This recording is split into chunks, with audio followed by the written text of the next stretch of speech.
গতকাল অনুষ্ঠিত হয়েছে শ্যামা পূজা। আর শ্যামা পূজা কাটতে না কাটতেই খড়দহ অঞ্চলে পুজো পরিদর্শন করতে হাজির হলেন খড়দহের বিধায়ক তথা রাজ্যের মন্ত্রী শোভনদেব চট্টোপাধ্যায়ের পুত্র বিশিষ্ট সমাজসেবী সায়নদেব চট্টোপাধ্যায়। খড়দহ বিধানসভার অন্তর্গত পানশিলার বেশ কয়েকটি পুজো পরিদর্শন করলেন তিনি। আনন্দ স্পোর্টিং ক্লাবের পুজো পরিদর্শনে দেবী মূর্তির চরণে পুষ্পার্ঘ্য অর্পণ করলেন তিনি। এরপর সায়নদেব চট্টোপাধ্যায় জানালেন, সকল মানুষকে আমার পক্ষ থেকে শুভ দীপাবলি প্রীতি শুভেচ্ছা। তার আগে দুর্গাপুজো গেছে, দুর্গাপুজোরও প্রীতি শুভেচ্ছা জানাই সকলকে। সামনে জগদ্ধাত্রী পুজো চলে আসবে, দেখতে দেখতে আমাদের 12 মাসে 13 পার্বণ এবং একটার পর একটা কোথাও না কোথাও কোনো না কোনো পাড়ায় পুজো হতেই থাকে। আমি শুনলাম যে উদ্যোক্তারা একটা পুজো করা কিন্তু খুব সহজ ব্যাপার নয়। এরপর সায়নদীপ চট্টোপাধ্যায় গেলেন পানশিলার আরেকটি পূজা নবীনাচল উন্নয়ন সমিতির পুজো মণ্ডপে।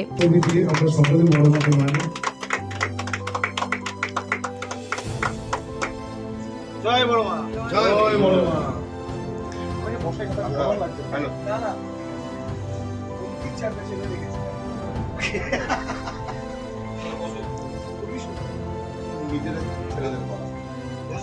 রাত্রে আসলে হেভি লাগছে কিন্তু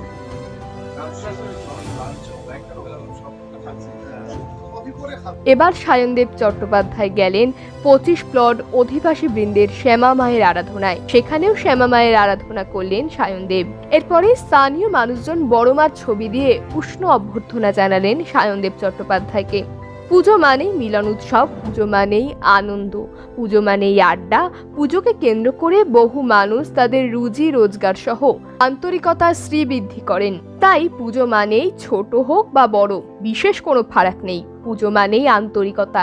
সময় বার্তা ডিজিটালের একান্ত সাক্ষাৎকারে বললেন সায়নদেব চট্টোপাধ্যায়। না, পরশুদিন এখানে খড়দার বিধায়ক শ্রী শোভনদেব চট্টোপাধ্যায় বাবা প্রায় 40টার ওপর পুজো উদ্বোধন করেছে। একটা পুজো করা হলো খুব আন্তরিকতার সাথে পুজোটা করতে হয়। সব থেকে বড় ব্যাপার হলো একটা পুজোয় এলাকার মানুষের যে দৈনন্দিন জীবনের যে রুটিন তার বাইরে একটু বেরোনো যায়। পুজো করা মানে একসাথে আনন্দ করা, পুজো করা মানে একসাথে অঞ্জলি দেওয়া, একসাথে ভোগ খাওয়া।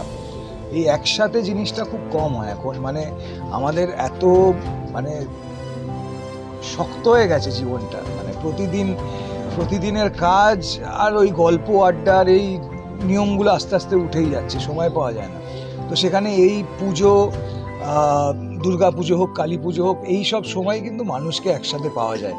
তো আজকে বিভিন্ন পুজো বিভিন্ন পাড়ায় ঘুরছি এবং সবকটা পুজোতেই যেভাবেই মানুষ করেছেন খুব আন্তরিকতার সাথে করেছেন। এবং গতকাল পুজো সম্পন্ন হয়েছে এবং আগামীকাল বা তারপরের দিন হয়তো ভাসান হবে। এই পুরো ব্যাপারটাতেই কিন্তু একটা মানে ভীষণ আনন্দ থাকে যে এলাকার মানুষ একসাথে থাকবেন। তো সেই জিনিসটাকে আমরা নিশ্চিতভাবে সম্মান জানাই এবং আশা এই জন্যেই যে মানুষের একটা ইচ্ছা থাকে, আকাঙ্ক্ষা থাকে যে আমাদের পুজো আমাদের পাড়ার বাইরেও আমরা যাদের সাথে সারা বছর ঘুরি তারা এসে আমাদের পুজোটা দেখবেন। এই জন্যেই গতকাল মানে আজ ভোর 5টার সময়ও হয়তো আমার সাথেও মানে আমি নিজে 5টায় বিছানায় গেছি, এখানে বোধহয় সবাই 5টা 6টা, অনেকে হয়তো ঘুমোয়নি। যা হয় কালী পুজোয় সারা রাত বাজি ফাটানো হয়। তো তাদের কাছে আমি ক্ষমা প্রার্থী যে আমার জন্য তারা উঠেছে। আমার যদিও 1 ঘন্টার ওপর লেগেছে আসতে, কিন্তু এইভাবেই করতে হয়। নয়তো একবার যদি শরীরটা ছেড়ে দেয় তারপর পুজো কাটলে ভাসান হয়ে গেলে সবার শরীর ছেড়ে দেবে, তখন আর কিছু করতে ইচ্ছা করবে না। তো খুব ভালো লাগছে এখানে এসে, খুব সুন্দর একটি মায়ের ছবি পেলাম এবং আন্তরিকতা ভালোবাসা এটাই সব থেকে বড়। মানুষের পুজো, মানুষকে নিয়ে পুজো। মাননীয় মুখ্যমন্ত্রী পুজো আচ্ছা আমাদের বাংলার প্রতিটা পুজোকে যেভাবে সাপোর্ট করেছেন, সমর্থন করেছেন, এটা নিশ্চয়ই ওনার কথা বলতে হবে। রিপোর্ট সময় বার্তা ডিজিটাল।